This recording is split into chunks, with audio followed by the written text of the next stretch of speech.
दोस्तों, बौद्ध धर्म के पतन के कई प्रमुख कारण थे, जैसा कि लोकप्रिय पाली भाषा को छोड़कर संस्कृत भाषा को ग्रहण करना इसके पतन का एक प्रमुख कारण बना था। दोस्तों, पाली भाषा एक लंबे समय तक राजभाषा के रूप में बना रहा। दोस्तों, पाली भाषा गौतम बुद्ध के जन्म से 300 वर्ष पूर्व ही अस्तित्व में आ चुका था और भगवान बुद्ध ने अपने सारे उपदेश पाली भाषा में ही दिए। दोस्तों, सम्राट अशोक के समय इस भाषा की और उन्नति हुई। विश्व के इतिहास में अशोक के धर्म विजय का बड़ा महत्व है। अशोक के प्रयत्नों के फलस्वरूप ही बौद्ध धर्म संसार और विशेषकर एशिया की संस्कृति का एक अभिन्न अंग बन गया और धर्म के साथ साथ भारतीय संस्कृति का भी प्रचार हुआ। दोस्तों, सम्राट अशोक ने अपने साम्राज्य की समस्त शक्तियां धर्म प्रचार में लगा दी, इसलिए यह कहना बिल्कुल सत्य है। बौद्ध धर्म के इतिहास में धर्म के संस्थापक महात्मा गौतम बुद्ध के बाद केवल अशोक को ही सर्वाधिक महत्वपूर्ण स्थान प्राप्त है। दोस्तों, सम्राट अशोक ने उस समय की लोकप्रिय पाली भाषा में ही पाषाण शिलाओं स्तंभ पर बौद्ध के विचारों को खुदवाया ताकि आम लोग तक बौद्ध धर्म के सिद्धांतों तथा उनके शिक्षाओं की पहुंच आसानी पूर्वक से हो सके। दोस्तों, सम्राट अशोक के 14 शिलालेख, 7 स्तंभ लेख और कई फुटकर लेख प्रकाशित हुए। इनसे किसी भी लेख में ना वैदिक काल की बात की गई है और ना ही कोई वैदिक काल का सुराग मिलता है। जैसा कि अभी तक दोस्तों पाली भाषा के कई प्राचीन शिलालेख मिल चुके हैं, तो वहीं संस्कृत भाषा के प्राचीन बौद्ध कालीन समय या बौद्ध के जन्म के पहले का कोई शिलालेख नहीं मिला है। इससे यह अनुमान लगाया जा सकता है उस समय बौद्ध काल में संस्कृत बोलने वाले की संख्या ना के बराबर भारत में थी। दोस्तों, संस्कृत के सबूत हमें तब देखने को मिलते हैं जब बौद्ध धर्म पे हमले होने शुरू हो गए, जब 185 ईस्वी पूर्व में वृद्धरथ की हत्या पुष्यमित्र शुंग के द्वारा की गई और वैदिक धर्म को आगे बढ़ाया गया और उसी समय धीरे धीरे बौद्ध धर्म पतन की ओर बढ़ने लगा। दोस्तों, सम्राट अशोक ने बौद्ध धर्म के राजधर्म के रूप में प्रतिष्ठित पद पर स्थापित किया, इसलिए अशोक के उत्तराधिकारियों ने भी इसे अपना पैतृक धर्म समझकर स्वीकार किया, जिससे यह धर्म बहुत दिनों तक राजधर्म बना रहा, जिसका जीता जागता सबूत अभी भी मिलता है अजंता की गुफा और बाघ की गुफा में। दोस्तों, अजंता की गुफा बौद्ध धर्म द्वारा प्रेरित और उनके करुणामय भावनाओं से भरी शिल्पकला और चित्रकला से ओतप्रोत है और यह गुफा बौद्ध तथा जैन संप्रदाय द्वारा बनाई गई है।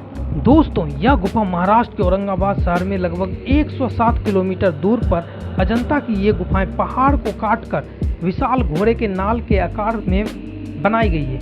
गुफाओं की दीवार तथा छतों पर बनाई गई ये तस्वीर भगवान बौद्ध के जीवन के विभिन्न घटनाओं और विभिन्न बौद्ध देवत्व की घटनाओं का चित्रण करती है। जातक ग्रंथों से ली गई कहानियों का भी इस गुफा में वर्णन देखने को मिलता है। इस गुफा में जैन धर्म से जुड़े साक्ष्य भी मिलते हैं और दोस्तों, इसी गुफा के समकालीन बना बाघ गुफा, जो मध्य प्रदेश में बागिन नदी के पास स्थित है, वहाँ भी जैन धर्म के साक्ष्य बौद्ध गुफा में देखने को मिलते हैं, लेकिन वैदिक धर्म का कोई उल्लेख नहीं मिला दोनों किसी गुफा में। और ये दोनों गुफा ईसा 200 वर्ष पूर्व में ही बनना शुरू हो गया था। तब वैदिक धर्म अपना प्रचार प्रसार में ही जुटा था। तब बौद्ध धर्म अच्छे खासे पैमाने पे भारत में और संसार के कई देशों में फैल चुका था।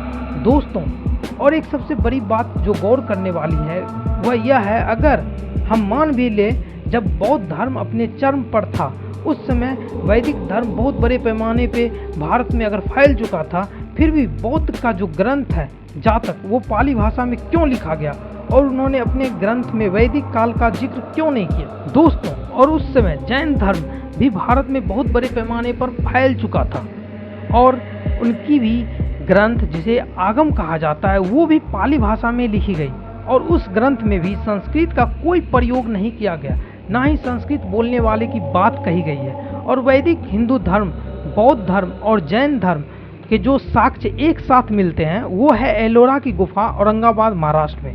ये गुफा 5वीं से 10वीं शताब्दी में बने थे। इससे ये साबित होता है वैदिक धर्म 5वीं शताब्दी में भारतीयों पे ज़्यादा हावी होने लगा, जिसकी शुरुआत 185 ईस्वी पूर्व हो गई थी। दोस्तों, 8वीं शताब्दी मध्ययुगीन समय आते आते या अनेक तंत्र मंत्र आधारित कर्मकांडों में फंस गए। वे लोग हिंदू धर्म से इतना समझौता कर लिया कि आम जनता को दोनों धर्म में कोई अंतर दिखाई नहीं दिया और 8वीं सदी में विष्णु अवतार काफ़ी चर्चा में थी, क्योंकि यह समय था जब हिंदू धर्म जोर शोर से फैल रहा था और विष्णु को बौद्ध अवतार बताना यह भी एक प्रमुख कारण बना, और वे लोग जो बौद्ध थे वे वैष्णव धर्म का हिस्सा बन गए। एक और बौद्ध धर्म पतन की ओर बढ़ रहा था, तो दूसरी ओर हिंदू धर्म अपने विकास के लिए इसमें लगातार सुधार करने लगे, और वज्रयान, हीनयान तथा महायान जैसे अनेक बौद्धिक संप्रदायों में विभाजन भी बौद्ध धर्म का पतन का कारण बना। कनिष्क और गुप्त शासकों ने हिंदू धर्म को संरक्षण प्रदान किया, जैसा कि बौद्ध धर्म के साथ नहीं किया गया।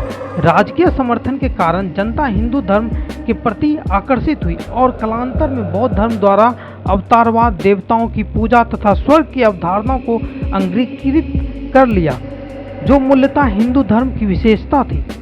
दोस्तों, हिंदू धर्म शास्त्रों ने बौद्ध को भी भगवान विष्णु के 10 अवतार में से एक अवतार मान लिया, जिससे बौद्ध धर्म हिंदू धर्म में ही विलीन हो गया। बौद्ध मठ में अत्यधिक धन हुआ करता था, जिसे हून तथा तुर्क हमलावरों के आक्रमण का मुख्य निशाना बना, जिसके कारण बौद्ध धर्म की रही सही अस्तित्व भी नष्ट हो गई, और 12वीं शताब्दी तक बौद्ध धर्म अपनी जन्मभूमि से करीब करीब लुप्त हो गया।